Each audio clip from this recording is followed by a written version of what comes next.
Yeah, how do I cope? Ayun pala. Okay. Diba? Each individual has different sets of coping mechanisms. You know, I can't say that my coping mechanism can be your coping mechanism as well, because we are all different. We are unique. I think that's one thing we should realize. Like in acting, for example. Ang daming methods of acting. You have Stanislavski, you have Chabak, you have Eric Morris, etc. But at the end of the day, based on my experience, whatever works for you po eh.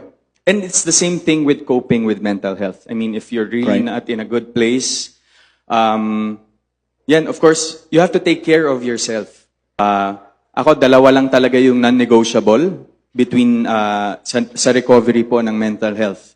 Your faith in God. That's number one. Word.